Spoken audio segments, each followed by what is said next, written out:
Namaskaram, friends. So let's listen a beautiful discourse given by Osho. The name of the discourse is The White Lotus. Through this discourse, you will experience very beautiful memories of your life and also aware about the very mystical and magical presence of this existence. Through this discourse, you will open various dimensions of your life and also realize your true nature. Osho, the White Lotus, talks on the Zen master Bodhidharma, given at the Osho Commune International, Pune, India. Discourse number 1.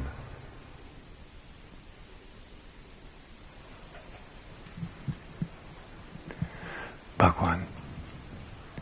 Question. What is Buddha mind? Answer. Your mind is it. When you see the self-same essence of it, you can call it suchness. When you see the changeless nature of it, you can call it Dharmakaya. It does not belong to anything, therefore it is called emancipation. It works easily and freely, never being disturbed by others. Therefore, it is called the true path. It was not born, and therefore it is not going to perish. So it is called nirvana. Question. What is Tathagata? Answer. One who knows that he comes from nowhere and goes nowhere. Question. What is Buddha? Answer. One who realizes the truth and holds nothing that is to be realized. Question. What is Dharma? Answer. It was never produced and will never be reduced. Therefore it is called Dharma, the norm of the universe. Question. What is Sangha? Answer. It is so named because of the beauty of its harmony.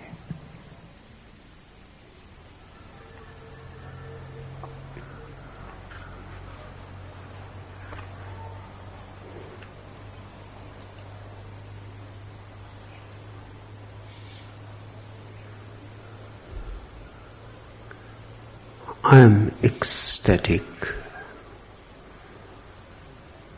because just the name of Bodhidharma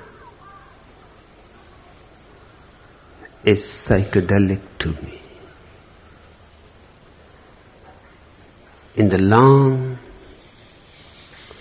evolution of human consciousness, there has never been such an outlandish Buddha as Bodhidharma. Very rare, very unique, exotic. Only in some small ways, George Gurdjieff comes close to him, but not very close. And only in some ways, not in all ways. There have been many Buddhas in the world, but Bodhidharma stands out like Everest.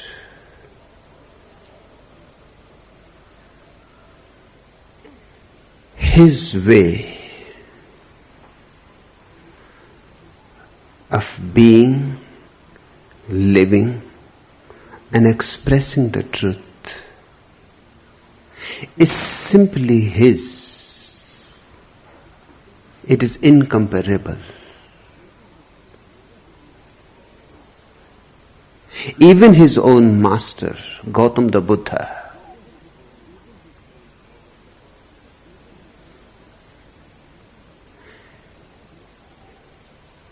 cannot be compared with Bodhidharma.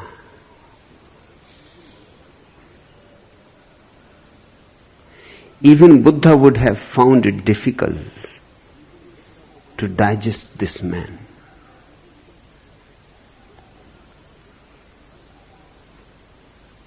This man, Bodhidharma, traveled from India to China to spread the message of his master. Although they are separated by 1,000 years, but to Bodhidharma and to men like such, there is no time, no space. For Bodhidharma, Buddha was as contemporary as Buddha is contemporary to me. On the surface, you are my contemporaries. But between me and you, there is a long, long distance. We live on different planets. In reality, Buddha,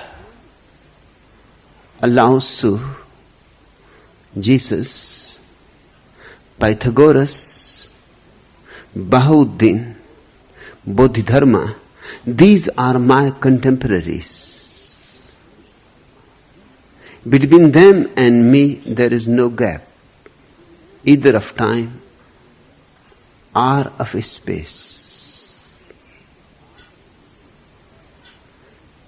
Superficially, there is 1,000 years gap between Buddha and Bodhidharma, but not even a single moment's gap in reality, in truth. On the circumference, Buddha was already dead for 1,000 years when Bodhidharma arrived on the scene. But at the center,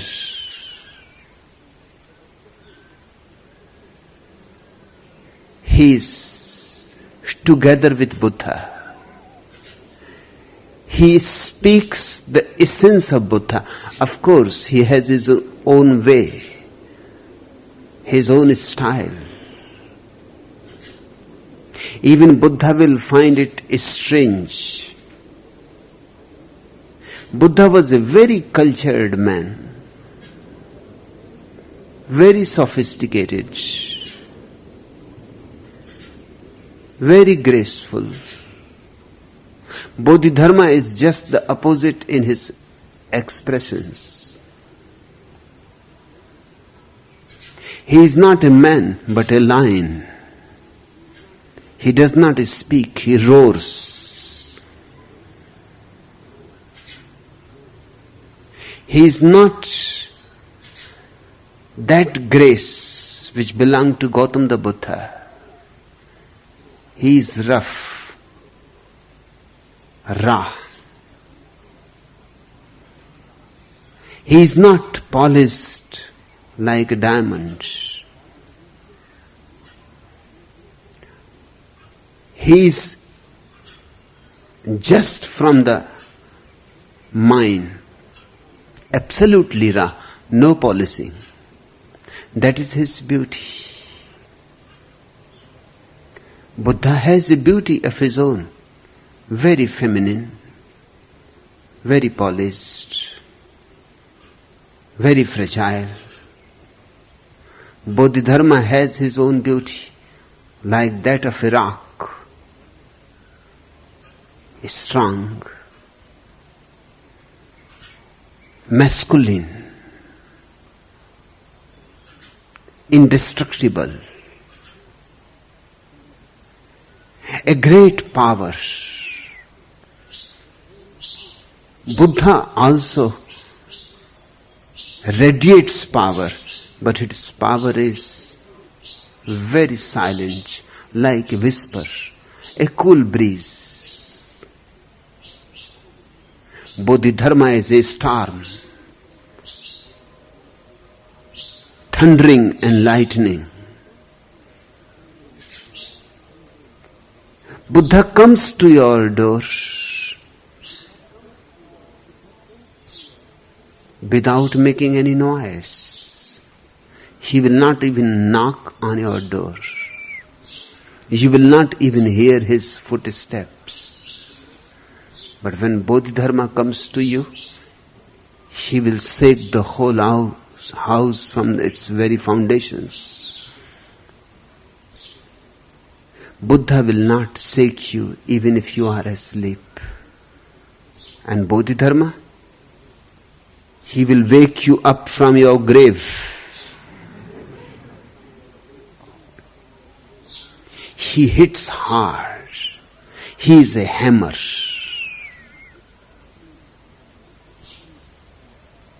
He is just the opposite in his expression from Buddha. But his message is the same.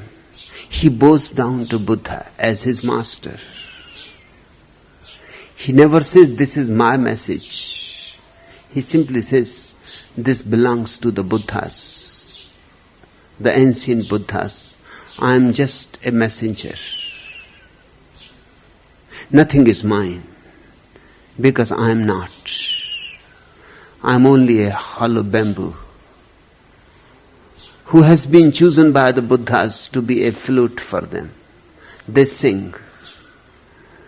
I simply let them sing through me. When he reached China, the Emperor Wu came to receive him on the borders.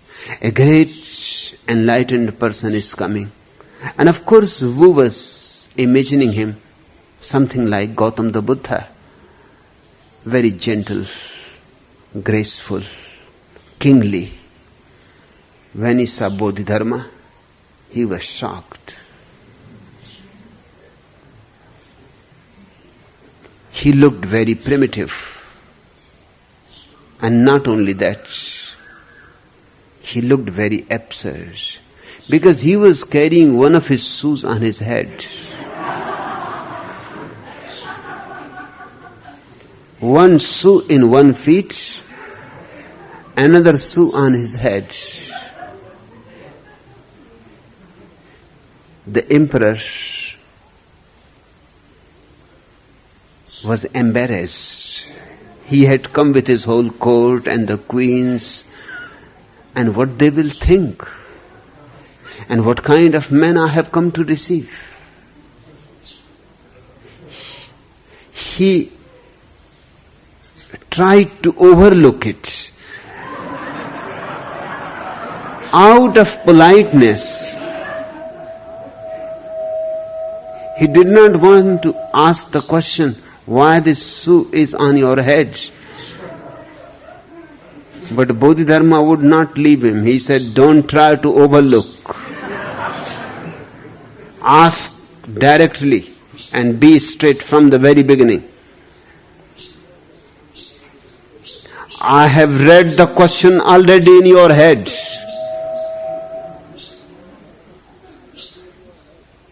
The emperor was at a loss. He had to ask, now what to do with such a man? He said, yes, you are right. The question has arisen in me. Why you are carrying this shoe on your head? Bodhidharma said to put things from the very beginning in right perspective. I am an absurd man.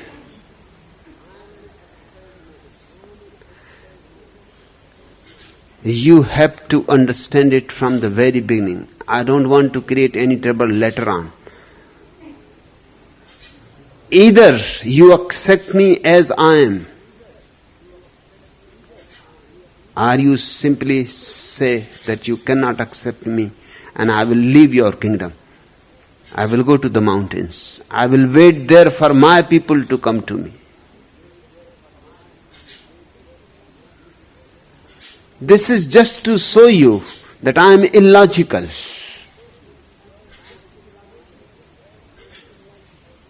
I can be as absurd as one can imagine. That is my way of working. That is my way of destroying your mind.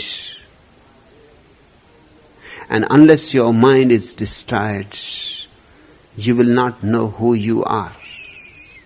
So what do you say?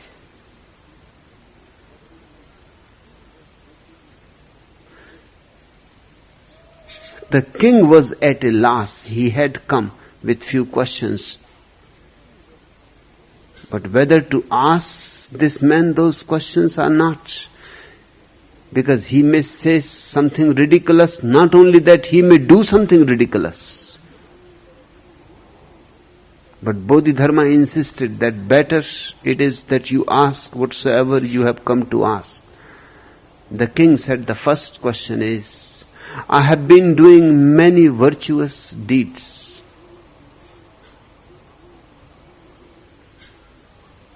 And Bodhidharma looked deeply into the eyes of the king. A shiver must have gone through his spine. And said, all nonsense. How can you do a virtuous deed? You are not yet aware. Virtue is a byproduct of awareness. What virtuous deeds you mean? You look a fool. How can you do a virtuous deed? Virtue follows a Buddha. Virtue is my shadow, he said. You can only do vice, not virtue. It is impossible. The king still tried to make some conversation and get rid of this man as politely as possible. He did not want to offend this man. He said, by virtuous deeds I mean that I have made many temples for Buddha, many shrines. I have made many ashramas for the Buddhist bhikkhus, sannyasis. I have arranged thousands of scholars to translate Buddhist scriptures into Chinese. Millions and millions of rupees I have put in the service of Gautam Buddha. What is going to be?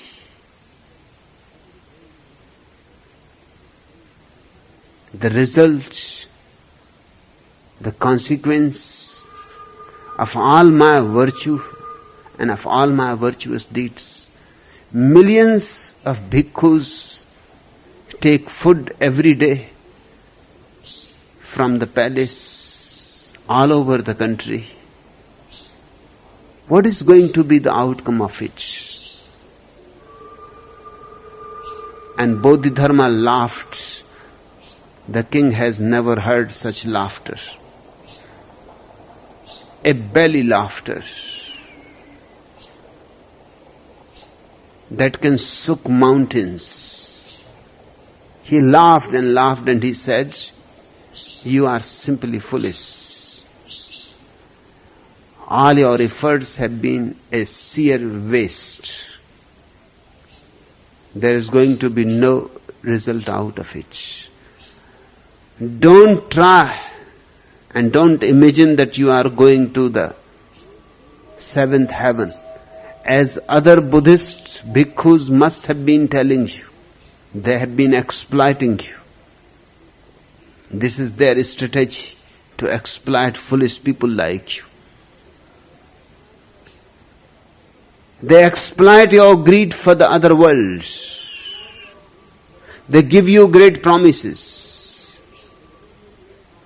And their promises cannot be proved wrong because nobody comes back from the other world to say whether those promises have been fulfilled or not. They are exploiters. They are parasites. You have been a victim. Nothing is going to happen out of this which you think is very virtuous. In fact, you will fall in the seventh hell, because a man who lives with such wrong desires, who lives with desires, is going to fall into hell. The emperor tried to change the subject. He said, "Is there anything holy or not?" Bodhidharma said, "There is nothing holy, there is nothing unholy. Everything is as it is. Holiness, unholiness are our mind attitudes, prejudices. This is tathata, suchness. Things are simply as they are. Nothing is wrong and nothing is right. Nothing is sin and nothing is virtue."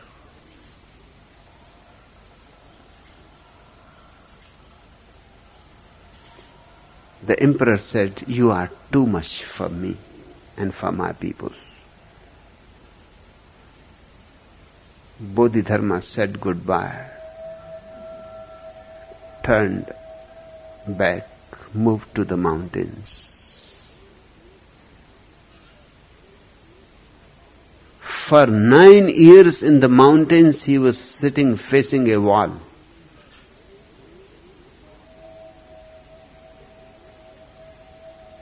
People will come because this conversation, if you can call it a conversation, reached faraway places, that the emperor has been hammered like anything, has been crushed. And this Bodhidharma is really something very strange, but he has the quality, some integrity, some strange perfume surrounds him. He is surrounded by an aura of his own. People started coming from faraway places to see him, and they will ask him, "Why don't you look at us? Why you go on looking at the wall?" And Bodhidharma will say that, "I am waiting for the right man. When he comes, I will look at him." Otherwise it is all the same whether to look at the wall or to look at your faces.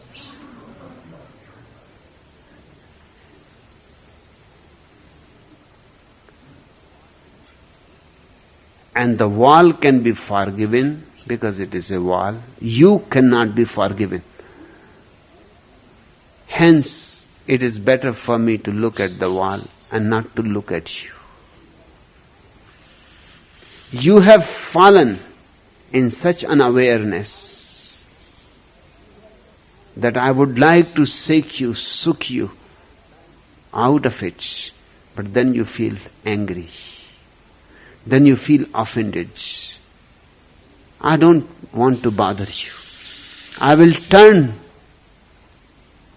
only towards the man who has the capacity, courage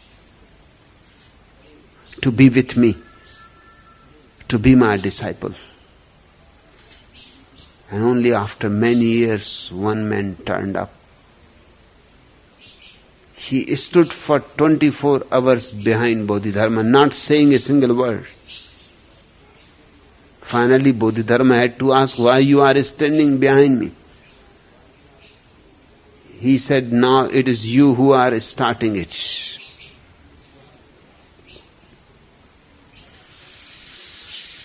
I have come to kill myself. if you don't turn towards me.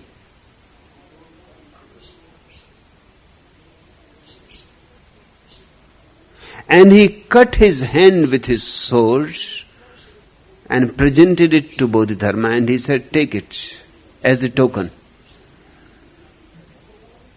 Next, I will cut my head. Otherwise, turn towards me immediately. Bodhidharma had to turn.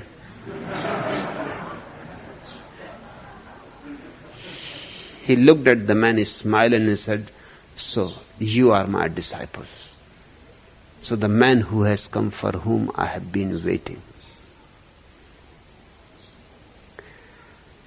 Bodhidharma was the first patriarch of Zen. And this man was the second patriarch of Zen. And a new tradition started. A new river was born from the source of Bodhidharma. These fragments have just been found in the beginning of this century.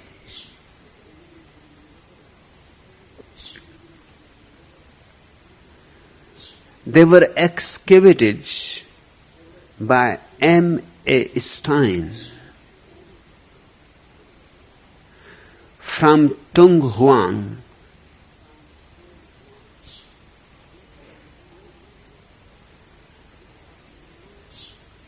These are notes from some unknown disciples of Bodhidharma. They consist of a question by a disciple and the answer by Bodhidharma.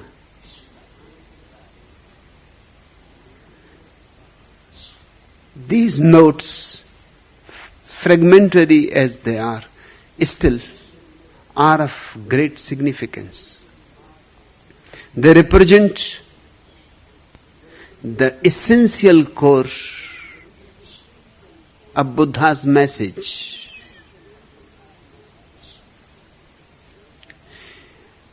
It is going to be a little arduous to understand them. Be very attentive and silent, because these are not ordinary words. When a man like Bodhidharma speaks, small questions, ordinary questions are transformed into great inquiries. And whatsoever he says about those ordinary questions is of immense significance. His each word has to be pondered over, meditated upon.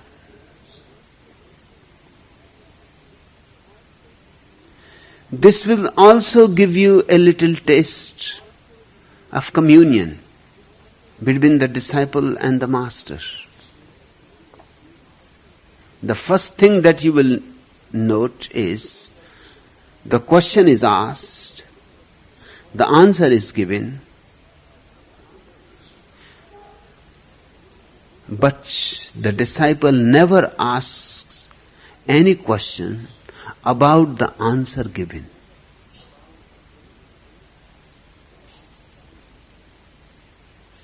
The answer has been totally accepted.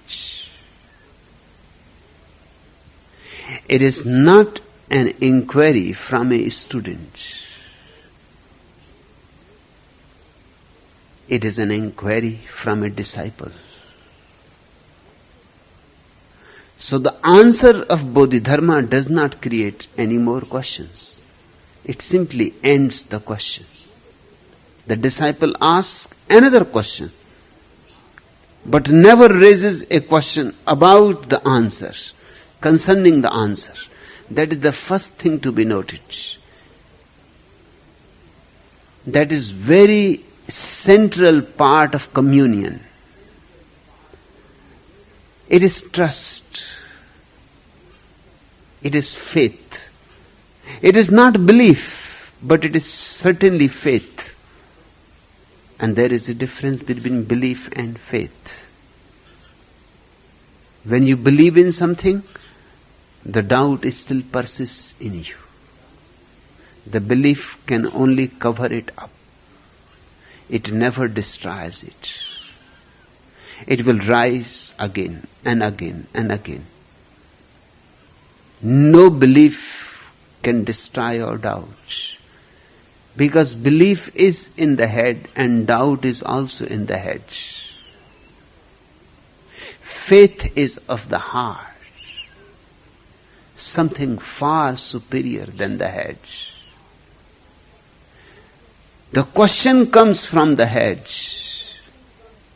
The answer is received in the heart at a higher altitude of your being. And then simply the question disappears from the head. The heart knows how to trust. The heart knows what is faith. Faith is not against doubt. Faith is absence of doubt. Belief is against doubt. Belief represses doubt. Faith dissolves it.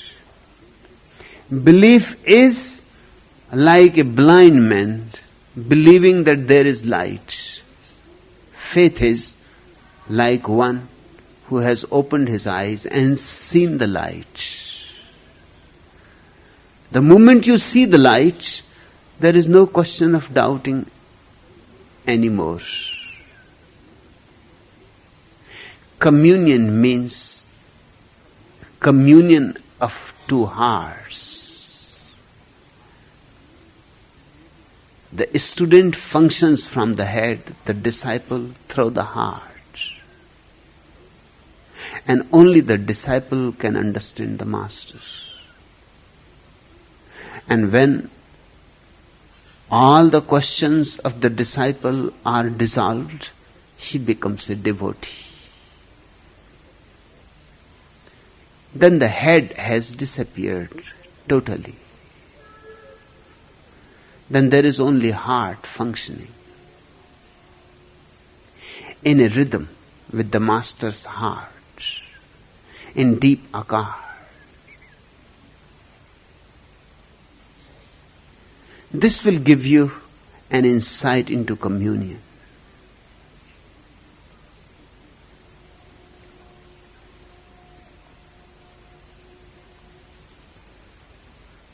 The question, what is Buddha mind?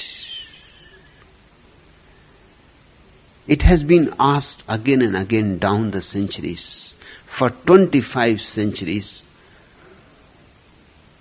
all those who have become interested in Gautam the Buddha have asked the question, what is Buddha mind?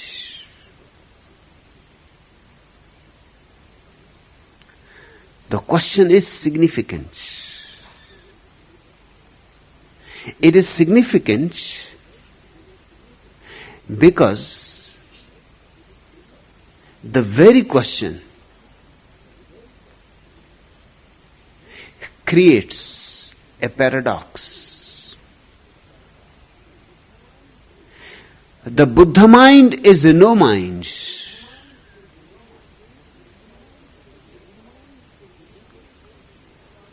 To say anything about the Buddha mind is to say something about no mind. We live in the minds. The Buddha has gone beyond it. He is no more a mind. He is only a no mind. So the Buddha mind does not mean a certain type of mind.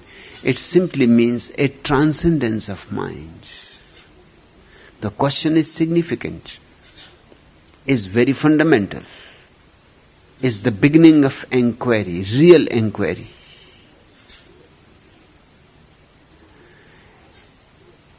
The disciple is not asking what is God.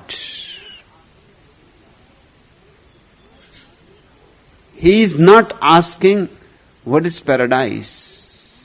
He is not asking what is sin. He is asking a very existential question. What is Buddha mind? Because to understand the reality of the Buddha mind is to understand the very foundation of existence itself. A Buddha mind is a pure consciousness. It is like mirror. It simply reflects. It does not project. It has no ideas, no content, no thoughts, no desires, no imagination, no memory. It is present to the ever-present. It lives in the present. And when you are totally in the present, the mind disappears. It loses all its boundaries. A great emptiness arises in you. Of course, that emptiness is not empty in the ordinary sense of the word. It is also a kind of fullness. Empty as far as the world is concerned, but full, overfull, flooded as far as truth is concerned. Empty because all misery has been thrown out, overflowing because bliss has descended in. What is Buddha mind?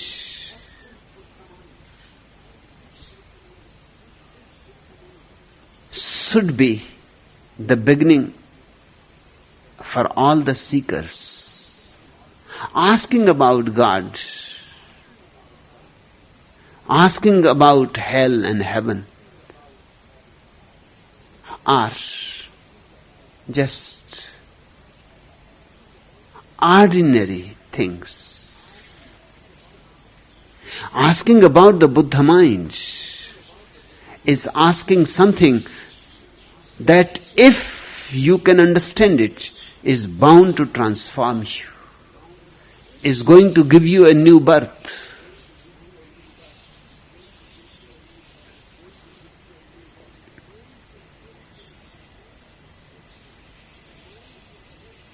The mind is very cunning. It can create such questions which are only distractions from your being.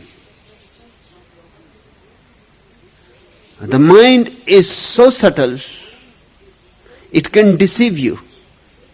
It can make you feel that you are a great seeker because you are asking what is God, who created the world,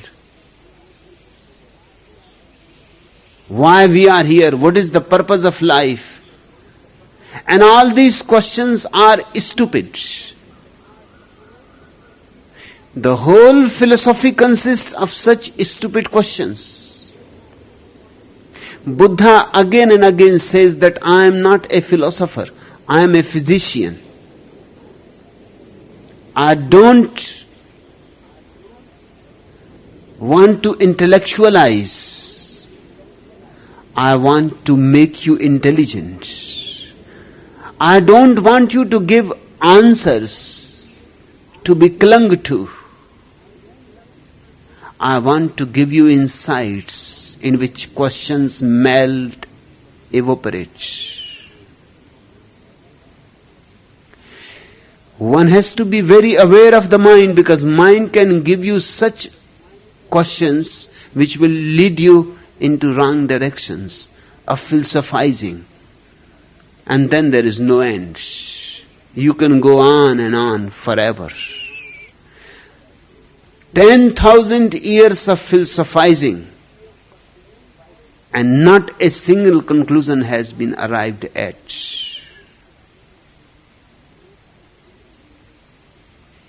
Be aware that your mind is a great deceiver.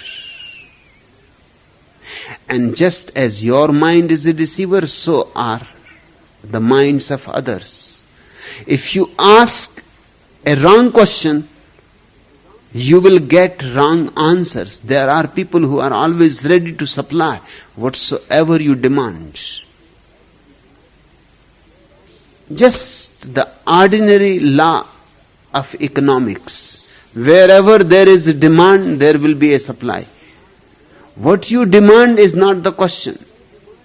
Whatsoever you demand. The world is a marketplace.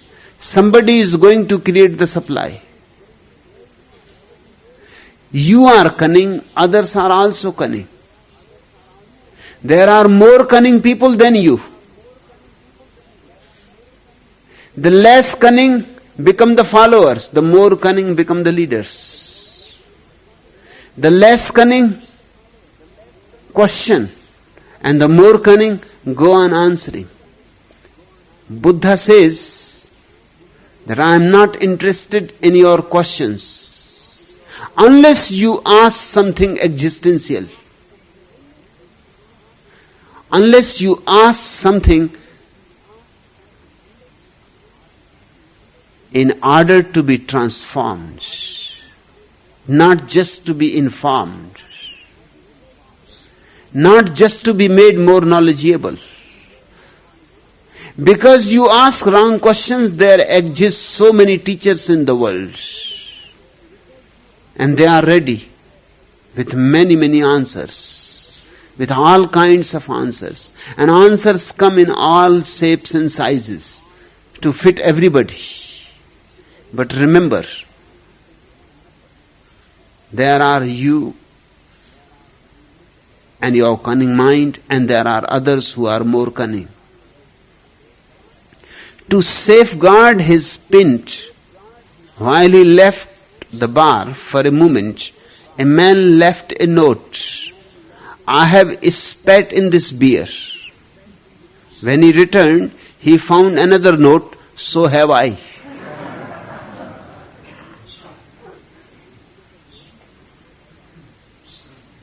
Remember, the world is full of cunning people. These cunning people become politicians, priests. They can even pretend to be prophets. You can avoid them only by asking a right question.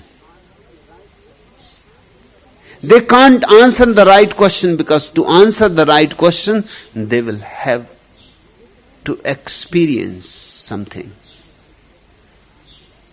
It cannot be done by borrowed knowledge. It can be done only if they have authentically experienced truth. This is a beautiful question, the right question. What is Buddha mind?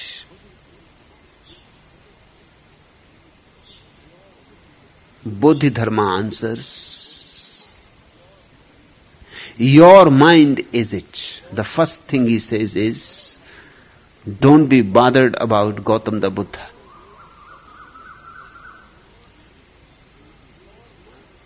Your mind is it.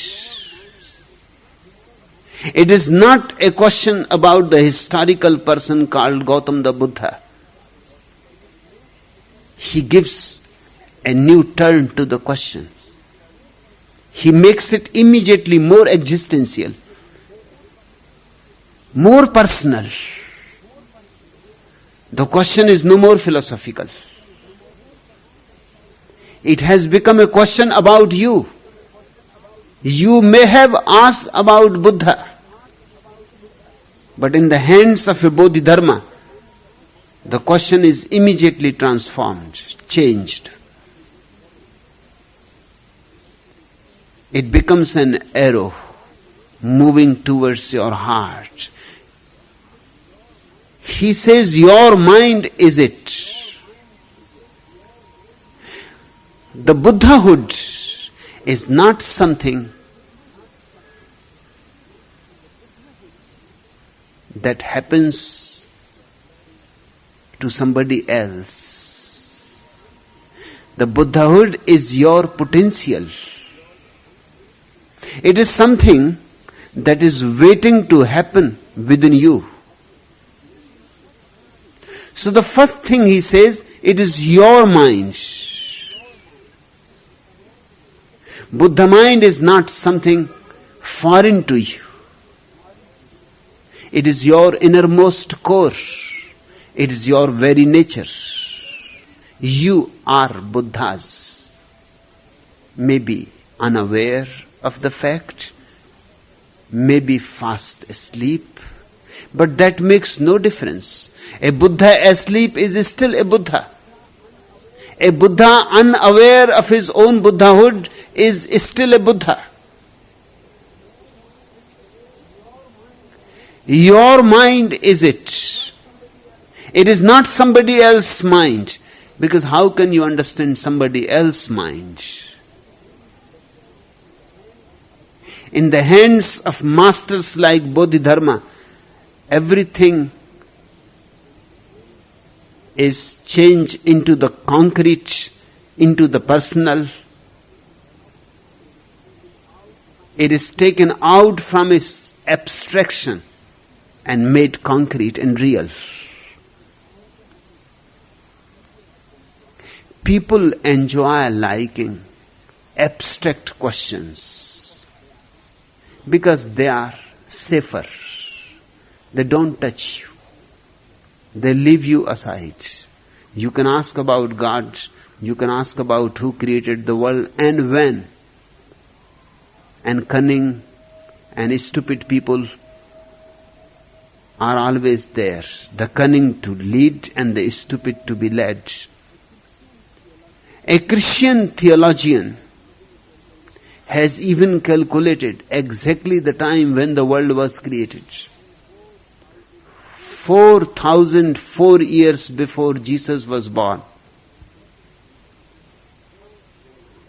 1st January, of course, and Monday.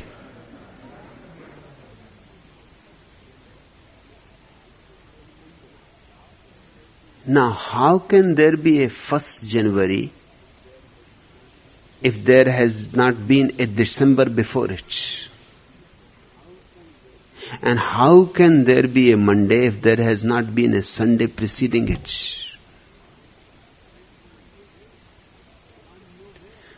From nowhere, Monday. From nowhere, 1st January.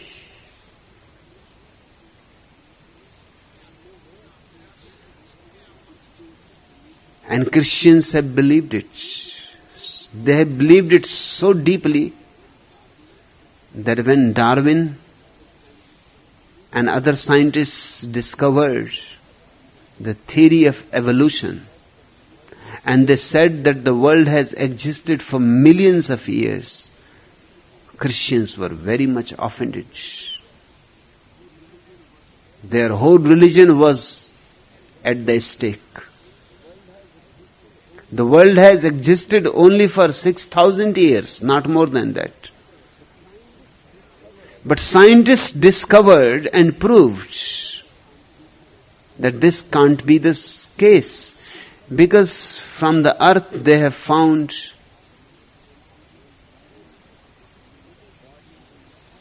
bodies of animal, bones of animals, skeletons of animals and man, which are 10,000 years old, 20,000 years old, 50,000 years old, 100,000 years old. How to explain that? But as I told you, there are cunning people. Christian theologians even found out a way. They said, everything is possible for God. God created the world exactly 4,004 years before Jesus. But He created bones, skeletons, which appear to be millions of years old, just to test the faith of humanity. You see the cunningness. God created those skeletons so that it can be decided who is really faithful to the Christian dogma and who is not. God created those skeletons to see whether you have still some doubt within your being, then the doubt will surface. It is a strategy of God, and nothing is impossible for Him. If He can create the whole world, why can't He create skeletons which appear only to be millions of years old, although they are not?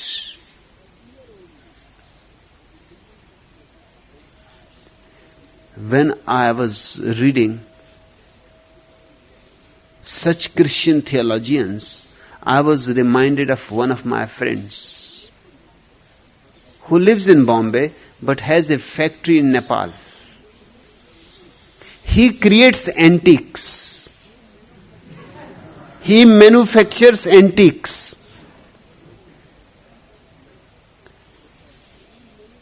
Buddha statues. They are manufactured right now in his factory in Nepal. And then they are dipped into acids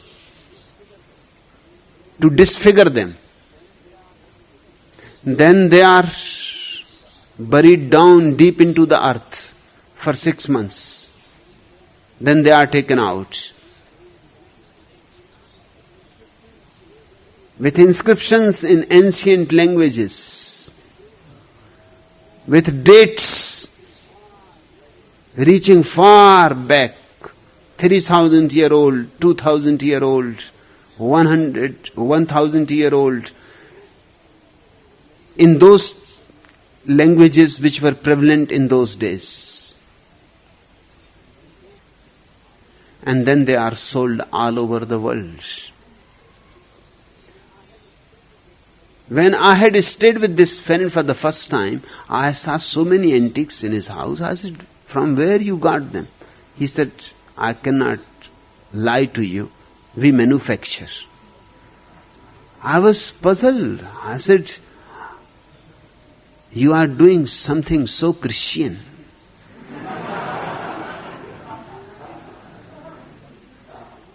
Do you follow Christian God? He has also done the same thing. He manufactured everything 4 years before Jesus Christ, but with marks, distortions, which can deceive people. People go on clinging to their dogmas. But the whole thing is because we start by asking wrong questions. When you come to a master,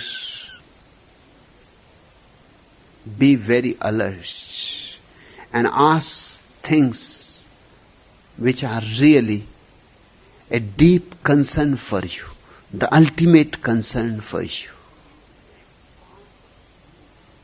Ask things upon which your life and death depends.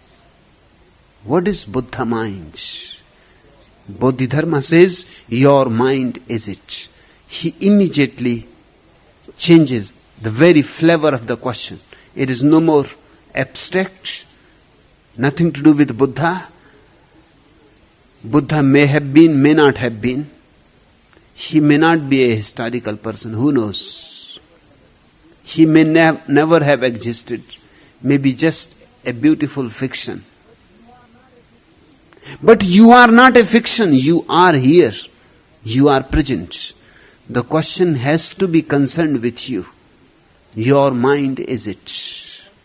When you see the self-same essence of it, you can call it suchness. Now Bodhidharma has started entering in you.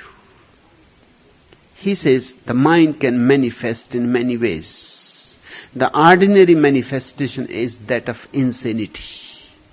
Thousands of thoughts and desires and memories running inside, clashing with each other, conflicting. A great war going on, sometimes very hot, sometimes very cold, but the war continues. Awake, asleep, it is always there. You are just a battlefield. This is the ordinary state. But if you see the self-same essence of it, what he means by self-same essence, your ordinary mind changes every moment. It is never the same for 2 seconds even. One moment you are angry, another moment you are sad, another moment you are happy. You go on changing. You change so easily, you are a flux. But if you watch this flux, then a totally different kind of mind arises in you. The witnessing. This witnessing is self-same. Sadness comes, you witness it. Happiness comes, you witness it. Despair comes, you witness it. Joy comes, you witness it. Now, contents are continuously changing, but the witnessing is the self-same. It is always the same. It never changes. The mirror remains the same. People go on passing in front of the mirror. It reflects for the moment one face, then another face. But the mirror remains the same. Bodhidharma says, when you see the self-same essence of it, you can call it suchness. You can call it tathata, suchness. Suchness is a Buddhist way of expressing that there is something in you which always remains in its intrinsic nature, never changes. It always remains in its self-same essence, eternally so. That is your real nature. That which changes is not you. That is mind. That which does not change in you is Buddha mind. You can call it no mind. You can call it samadhi, satori. It depends upon you. Whatsoever name you want to give to it, you can give it. You can call it Christ consciousness. When you see the changeless nature of it, you can call it Dharmakaya. Seeing that it never changes, you can call it the very embodiment of the ultimate law. The very body of Dhamma. It does not belong to anything. It is not identified with anything. It does not belong to anything. The witness in you is always a transcendence, always a surpassing phenomenon. It transcends everything. Whatsoever is seen, whatsoever comes before it, it is never one with it. It does not belong to anything, therefore, it is called emancipation. It is called liberation. Liberation from the mind brings the Buddha mind into your vision. Liberation from identification. Liberation from the body, from the mind,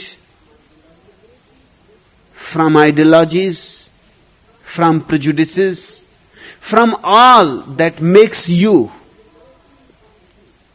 Liberation from you brings you to the reality. Then you have to understand one thing. Ordinarily, whenever you think of liberation, you think my liberation. There is nothing like that. There is no liberation which can be called my liberation. All liberation is from the idea of the ego. You will not be liberated. You will be liberated from yourself. It is not your liberation. It is liberation from you. It is emancipation from all that you have become identified with. The Upanishads say neti neti, neither this nor that. When you go on negating and saying, I am not this, I am not that, a moment comes, nothing is left. Nothing to reflect in the mirror, only the mirror. Then you know who you are. But now you cannot say, this is I am, because that will bring the thought back. You cannot say anything about it. You have to be utterly silent about it.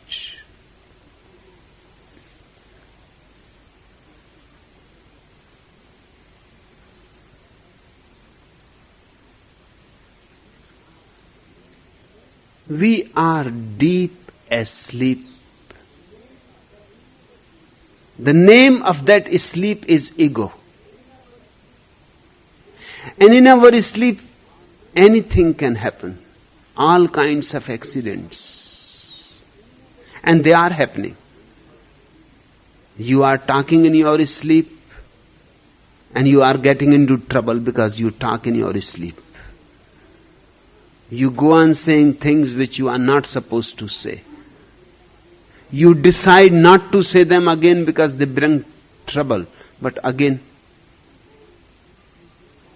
you go on repeating the same pattern. You go on doing things which you have decided not to do. But you are asleep. And others around you are also asleep. People are talking in their sleep, answering each other in their sleep. Great dialogues are going on. Great fights, quarrels. And the whole thing is that if you wake up, all this nonsense will disappear. The Buddha mind is one who has become awakened. A beautiful young unmarried movie starlet was throwing a large party in her swanky home for all the men she knew. As the party went on into the wee hours, the hefty-chested young babe drank more and more liquor, but she resisted the advances of her bachelor guests. Finally, at about 5:30 a.m., she said good night to the last guest and slumped down on the living room couch, dead drunk. The next morning, she found herself in her own bed, clad in her serious nightgown. Surprised, she went down to breakfast. Wang Li, she asked her Chinese manservant, how did I get to my room last night? I put you there, Missy. He answered. Gee, she said, I must have really been on my back. First time on back, Missy, he replied. Second time on side. Third time on stairs. Fourth time.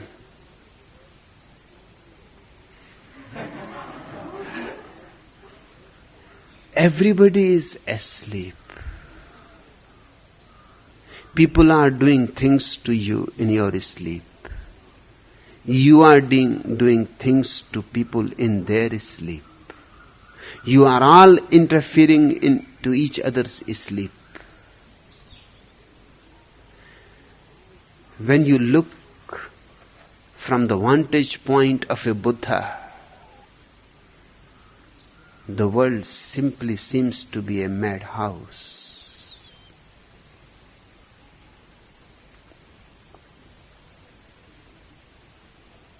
An elephant was walking through the jungle when she suddenly heard a voice behind her. She turned around and saw a little mouse sitting on the ground. The mouse asked if she could give him a ride on her back, and she said, "Sure, just crawl up." Sometimes later, the elephant suddenly heard the mouse laughing. She turned her head and asked, "Hey, what's the matter? Why are you laughing?" But the mouse replied, never mind, just keep on walking." So she trotted on, but after a while, the mouse started giggling again. He jumped up and down on her back, choking with laughter. This time the elephant was really pissed off and said, "Listen, if you don't tell me why you are laughing, I am gonna throw you off my back." So the mouse finally said, "Ha ha ha, I raped you 2 times and you did not even notice it."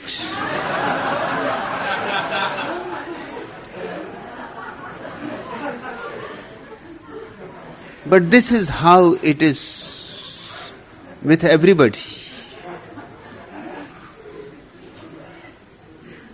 You go on doing great things in your sleep, thinking that the whole world is noticing it, that the whole universe is taking great note of it, that you will be remembered for centuries, that your place is going to be in the history, your name is going to be written in golden letters. In his sleep, one lives in the ego. As you wake up, suddenly you find ego disappearing, just as the sun rises and the mist disappears of the early morning. Ego disappears when you wake up.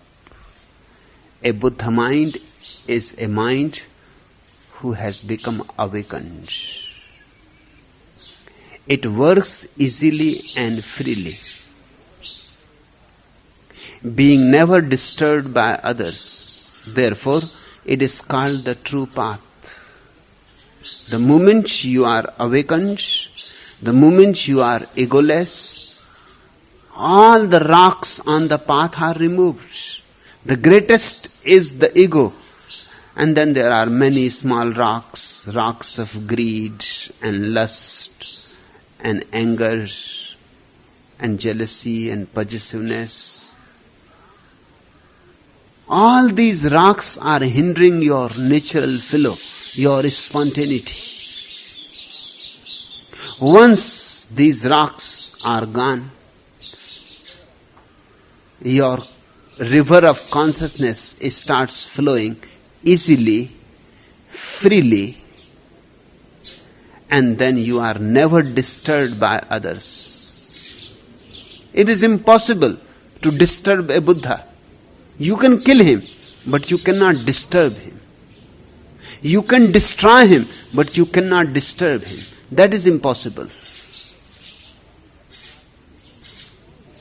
It is called the true path. That's why Bodhidharma says it is called the true path, because it leads you to the absolute undisturbed state, to the absolute calmness, quietude, stillness.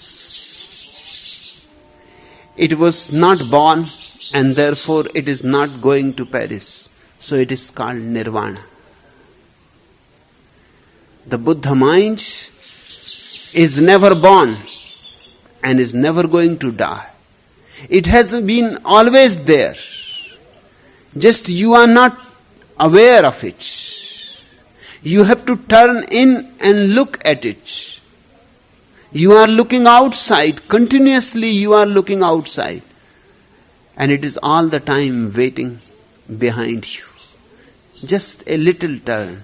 180-degree turn, of course. Just a small turn. And suddenly you face the Buddha. You cannot meet the Buddha in Bodh Gaya. You cannot meet him in the great temples raised in his name. There are temples, greatest temples raised in Buddha's name. But you will not find the Buddha there. Buddha is within you. And has been always there. It is your eternity. Never born. Hence never can die. You can call it nirvana. Here, Bodhidharma by nirvana means that which is eternal. The ego is born and dies. You can put the ego together, you can dismantle it any moment. You cannot put your nature together or dismantle it. It is simply there.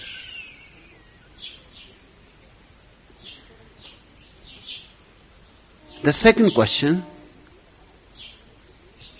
what is Tathagata? One of the names of Buddha is Tathagata. We have given many names to Buddha just to signify different qualities of Buddhahood. One of the most used is Tathagata. Buddha himself used it. He rarely used the word I. He used Tathagata. He will say Tathagata was dwelling in a certain garden and then this happened. Tathagata was on the way, moving towards a certain city, then this happened. He will use Tathagata more often than he will use the word I. The question is, what is Tathagata? Literally it means one who comes like the wind and goes like the wind. Thus come, thus gone. That is the literal meaning of the word Tathagata. Just a breeze comes suddenly. It was not there one moment before, and then it is there, and the next moment it is gone. And it leaves no trace behind. You cannot see the breeze, you can only feel it. You cannot see the Buddha, you can only feel him. Hence, those who come to see the Buddha will go empty-handed. Because whatsoever they will see is not the Buddha. Seeing my body is not seeing the Buddha. The body is only a house where the Buddha is dwelling in. Seeing the house is not seeing the one who is dwelling in. But you cannot see the one who is dwelling in. You can only feel him. Hence, those who come with a thinking mind miss. Those who come with a feeling heart are immediately moved, touched transformed.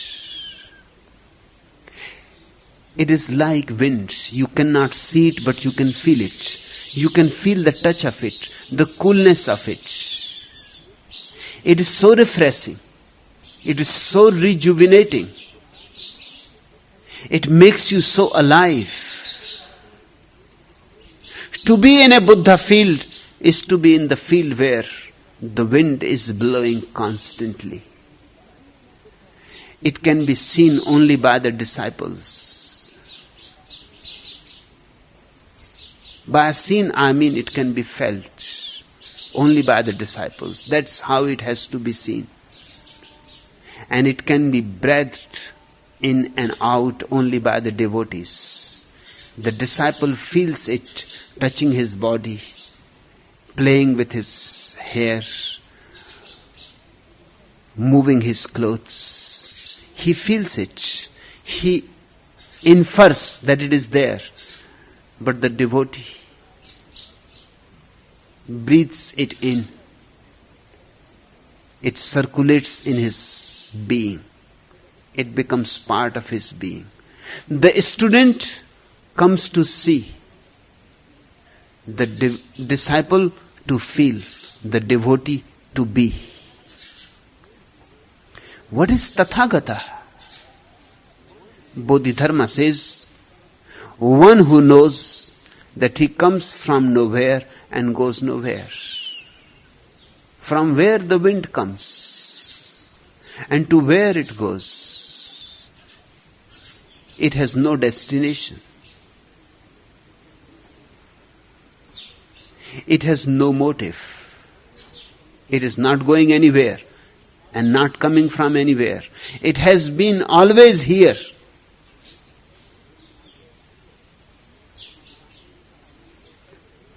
Swami Ram Tirtha used to say a parable that there was a great atheist. He has written in his drawing room in big letters, God is nowhere. His small son one day was playing while he was reading his newspaper. The small son was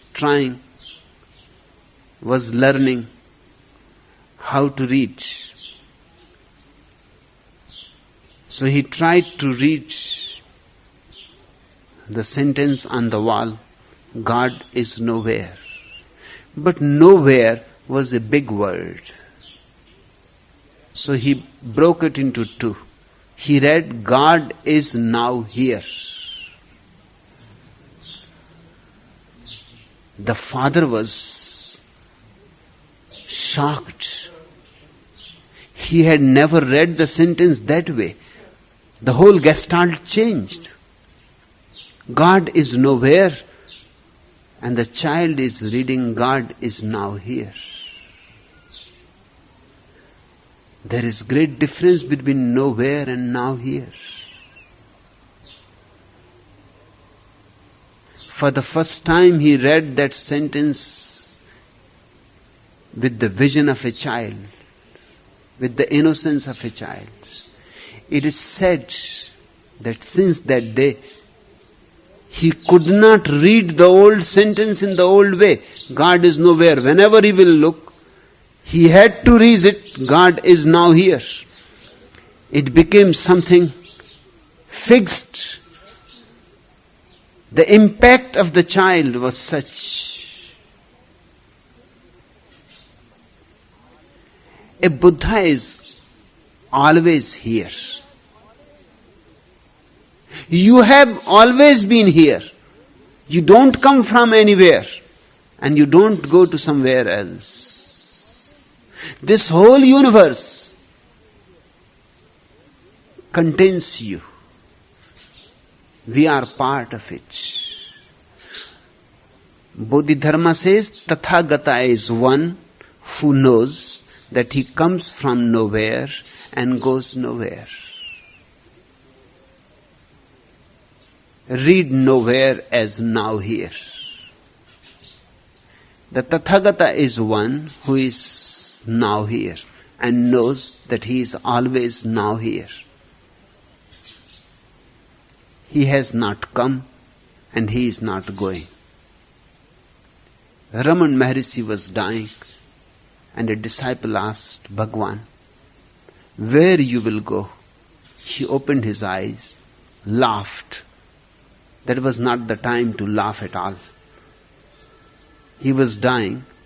His death was absolutely certain. He was dying of cancer. There was great pain. Still he laughed and he said, you fool. My whole life I have been telling you that there is nowhere to go. We are always here. So where can I go? I will be here. The body will be gone. Dust unto dust. But where can I go? I will be part of this universe as I am part now. Now the body gives you the idea that I am separate. That is your idea, not mine. For me, my body does not separate me from existence, but bridges me. You see the difference between the ignorant and the wise. The same body, to the ignorant, is a wall that separates you from existence. The same body, to the wise, to the enlightened, is the bridge. It joins you with the existence. Just watch your body and you will be aware of it. Your body is continuously breathing air in and out. Not only from the nose, but from every pore of the body you are breathing in and out. Scientists say that if all the pores of your body are closed, if your body is heavily painted and all the pores are closed and filled with paint, but the nose is left to breathe, still you will die within 3 hours. Because just the nose is not enough. Every part of your body needs its own breathing.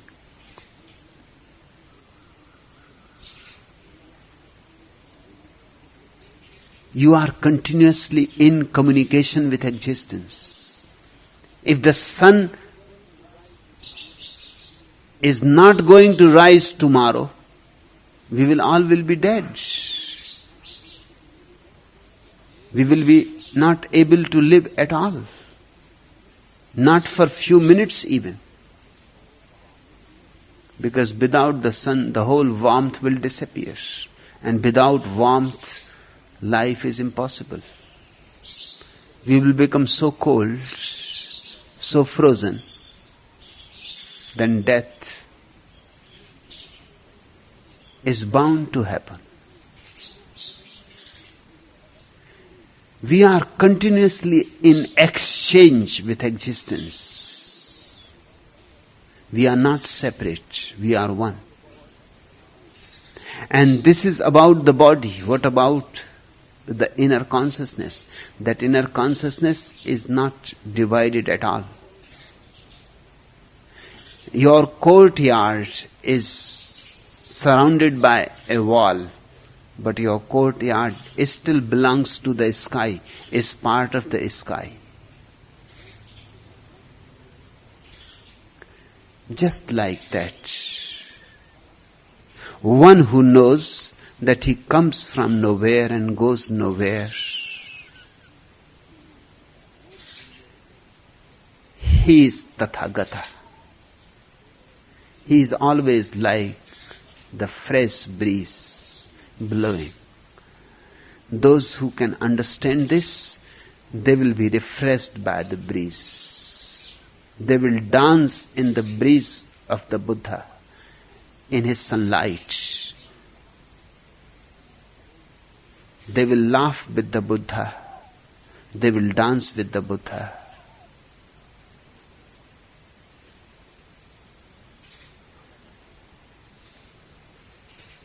question,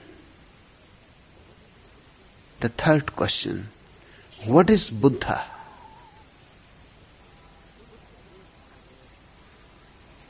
Buddha is awareness, simple awareness. It is awakening. It is waking up.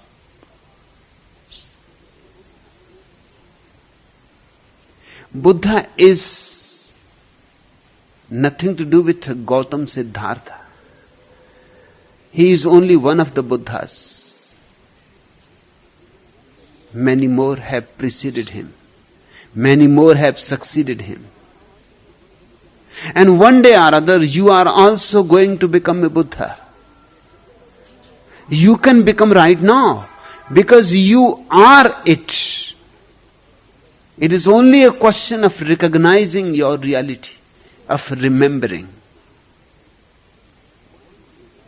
Bodhidharma says, one who realizes the truth and holds nothing that is to be realized.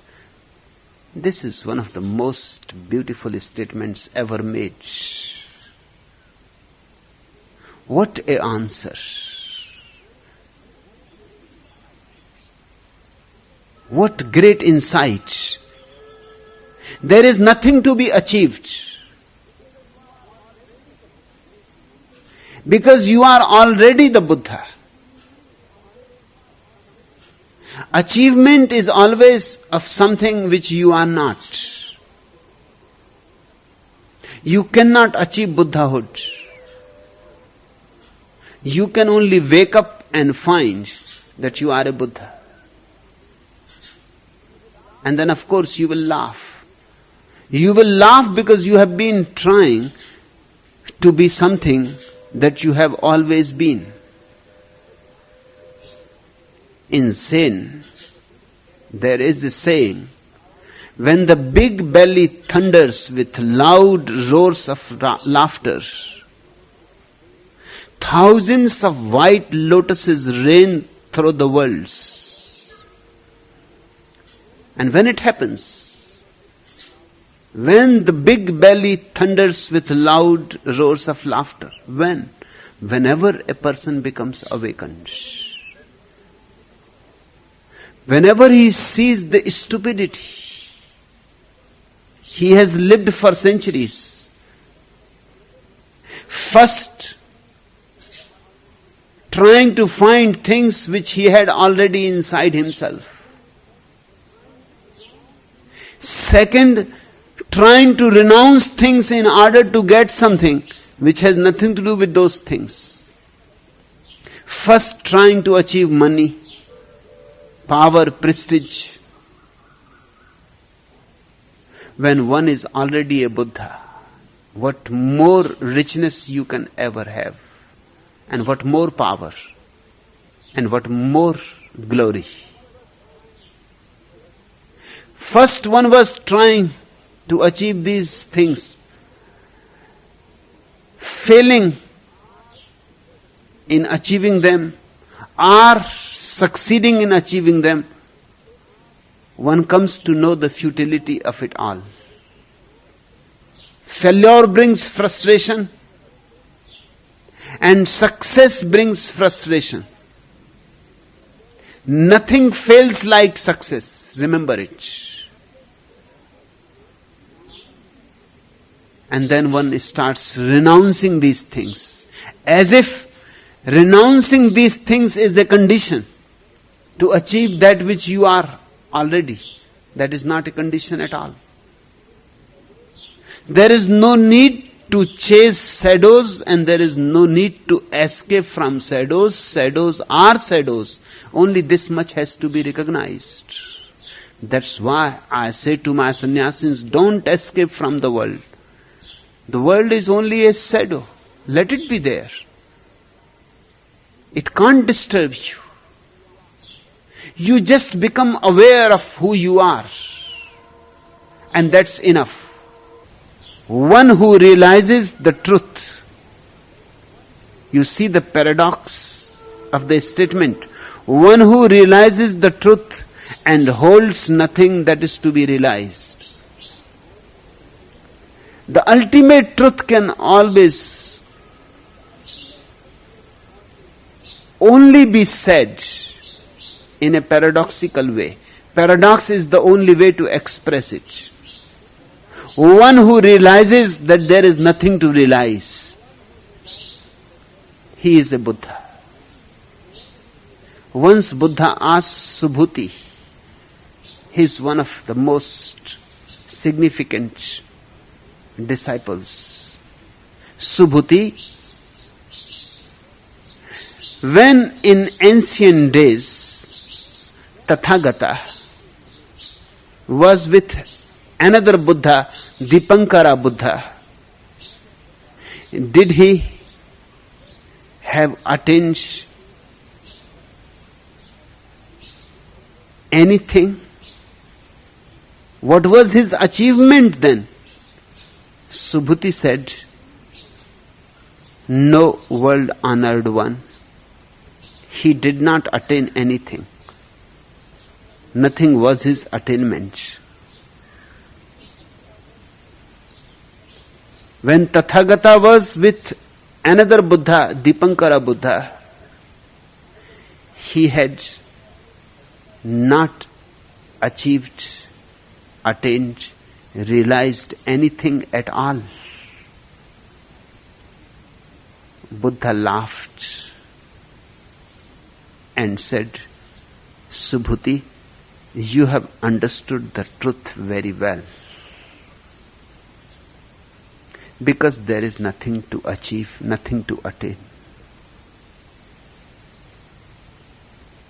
Then Buddha asked Subhuti, what you have attained living with me? And Subhuti says, world honored one, nothing. I have not attained anything living with you. That's why I bow down to you. I touch your feet because you have made me aware that there is nothing to achieve. There is nothing to attain. All that is already is. It is as it should be. Buddhahood cannot be desired. One cannot be ambitious for it. If one is ambitious, that is the barrier. One has to relax, be still, and see that the universe has already provided you everything that you need. Even the ultimate Buddhahood is already built in.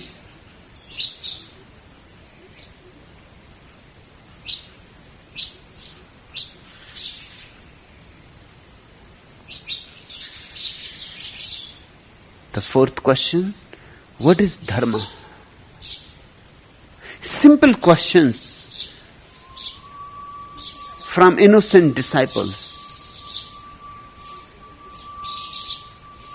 Bodhidharma says, it was never produced and will never be reduced. Therefore, it is called dharma, the norm of the universe. Dharma simply means the ultimate law that keeps the universe together, that keeps the universe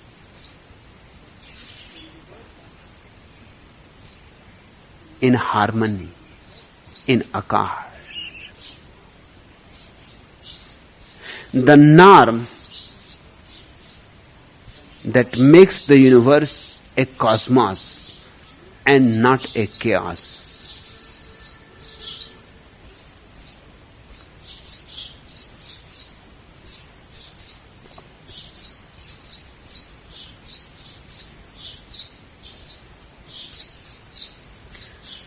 The definition of dharma is totally different from the definition of religion. Ordinarily, religion is translated as dharma. Dharma is translated as religion.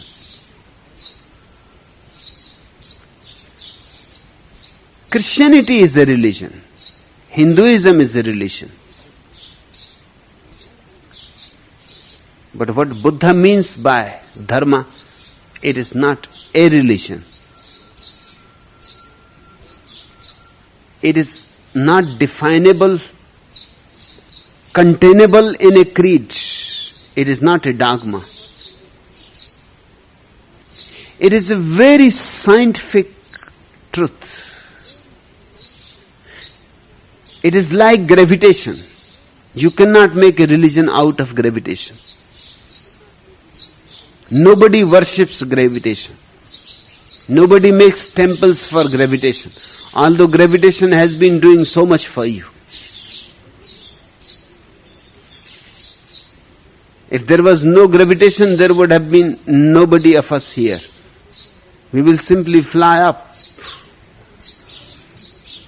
It is gravitation that keeps you tethered to the earth.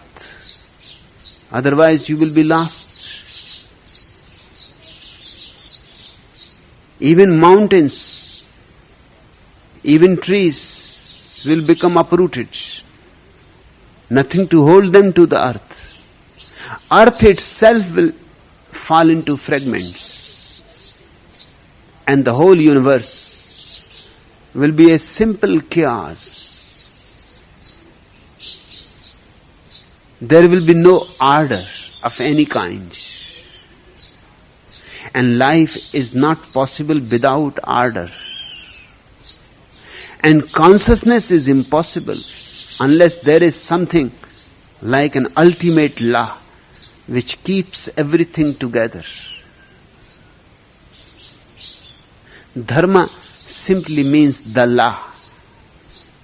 You cannot worship it. You can only understand it. You can live it, but you cannot worship it. That is the great contribution of Buddha to the world. Religion, in his understanding, is law. You have to live it. You have to live according to the law, according to the norm of the universe. Whenever you go against it, you are in misery. And whenever you are in tune with it, you are in bliss. His definition of bliss and misery is very simple. To be in tune with the ultimate law is bliss. That very harmony is bliss. And to be disharmonious, to go astray from the law, is misery. Hell is when you are running away from the universal law.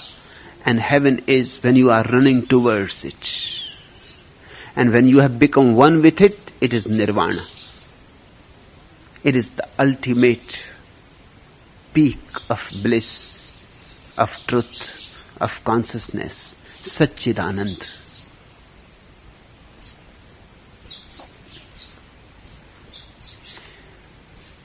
One has to be very, very watchful to be aware of the ultimate law. Do you see the meditativeness of the trees surrounding you?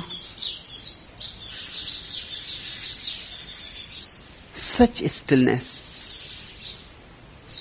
Just as you are listening to me, they are listening to me.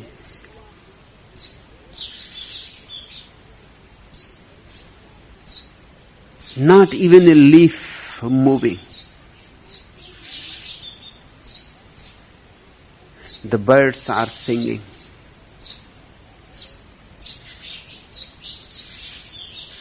The whole universe is still and yet a song.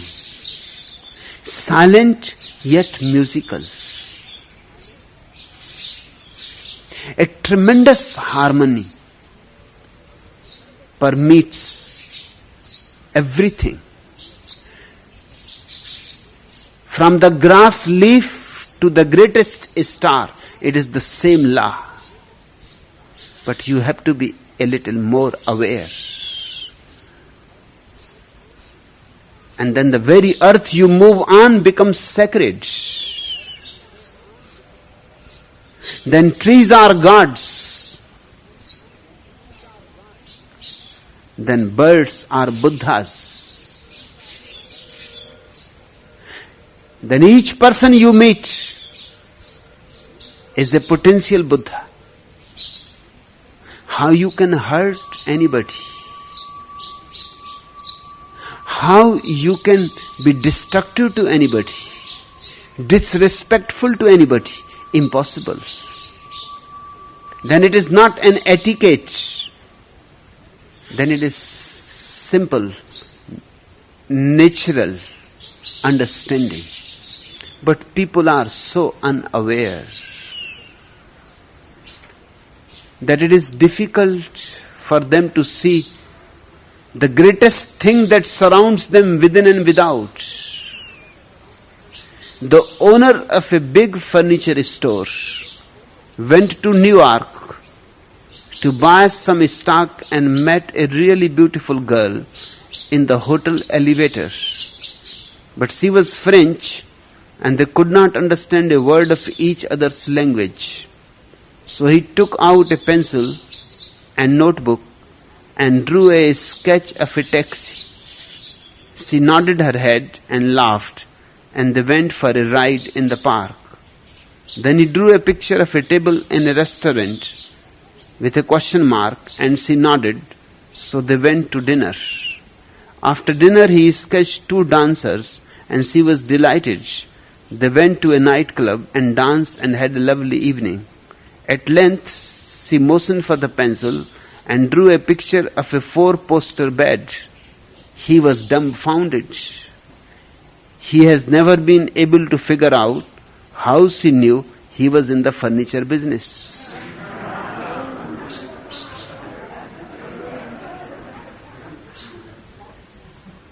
One has to be aware, otherwise you can miss the obvious. And dharma is the obvious. God is the obvious. It is not a complicated, complex thing. It is not far away. It is very close by. It is dharma that beats in your heart. It is dharma that pulsates in your blood. It is dharma that breathes. It is dharma that lives in you. It is dharma that you are made of, the very stuff that you are made of. And yet you are unaware of it.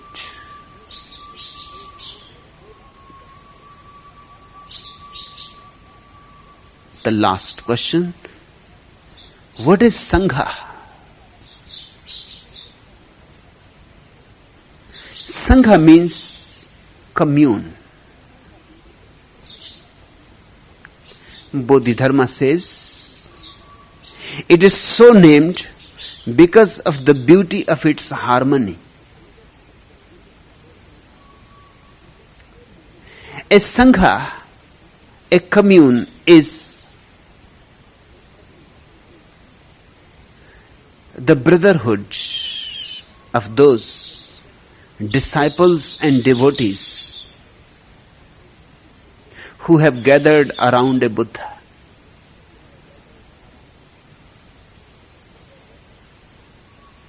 It is a brotherhood of the bees who have come to the flowering of the Buddha.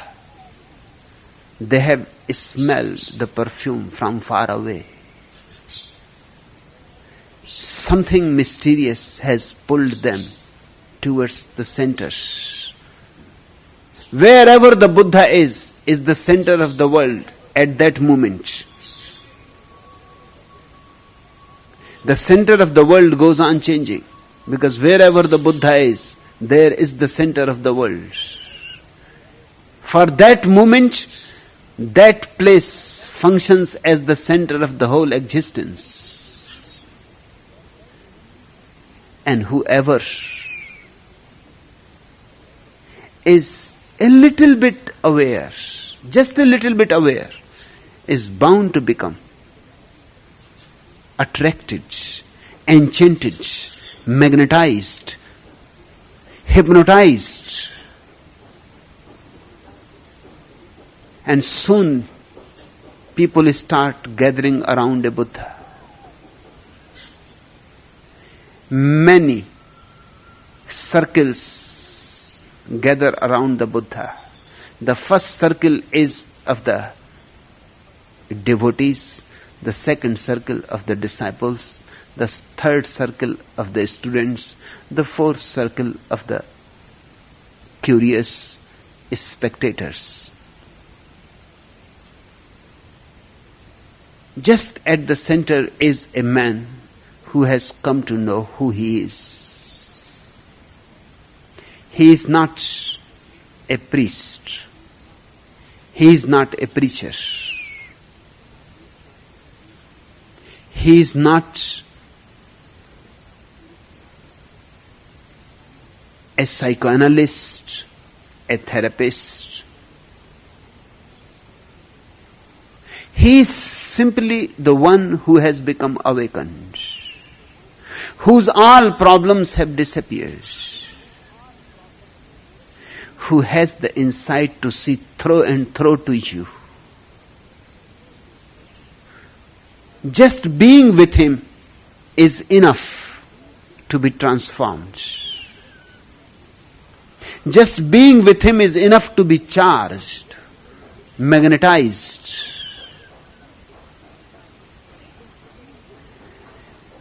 This brotherhood is called Sangha, a commune. A commune because communion is happening. The Buddha radiates rays of consciousness around himself, creates vibes of a totally different plane. Those who become affected by those vibes, those who become interested in the rays that reach to them and want to seek and search the source of those rays, they make the Sangha. Whenever there is a Buddha, a Sangha arises automatically. It cannot be avoided. It should not be avoided. It need not be avoided. Because this is the only way the Buddha can share his being with others, his understanding with others.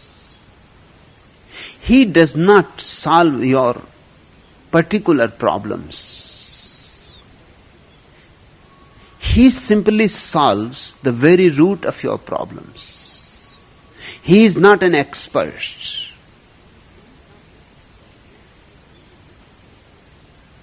If you bring a particular problem, he is not interested in your particular problem.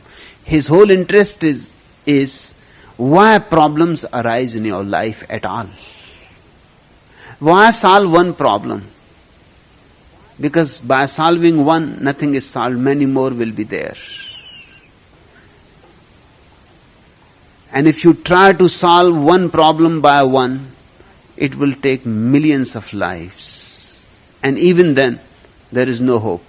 Because by the time you solve one problem, others are arising. When you solve others, the first that you thought you had solved has arisen again in a new form. The Buddha is one who has no problems, who lives a non-problematic life, who lives innocently like a child. His innocence is contagious. He allows people to come close to him, to become infected. He pours his being into those who are available and ready to receive him. Just being with him is more than is needed. It is such a radical change to be with a Buddha. But it is something invisible. The world remains absolutely oblivious of it.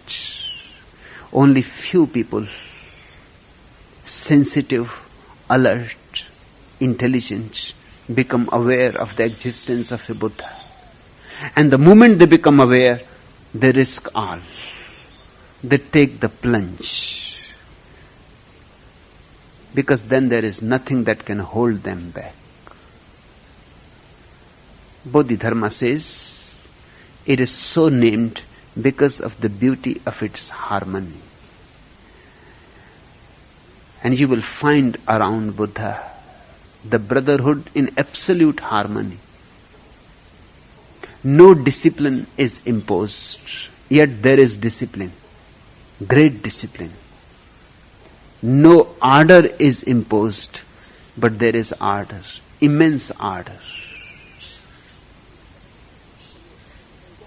Just the presence of the Buddha is enough. It creates love in the disciples, in the devotees. It creates prayerfulness, gratitude. If a Buddha is not available, it is very difficult to attain to that state where you can see that there is nothing to be attained. If a Buddha is available, it is very easy. You can ride on the winds. If a Buddha is available, you can become part of his being. And he is already on the other shore. Only he exists in the body with you on this shore. His consciousness is on the other shore. If you move closer and closer and become really intimate, surrendered, slowly, slowly, your consciousness also starts reaching to the other shore. And that is the perfection of a sannyasi.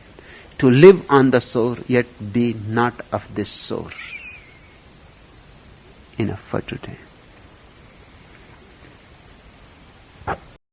So I hope you loved the discourse and enjoy it, and through this you can create a very beautiful and magical presence nearby you and create an environment in which you, as well as people of your community, people of your region, as well as people of the whole world, nurture and enjoy the life given by Creator to him, as well as enhance their life in a very beautiful manner.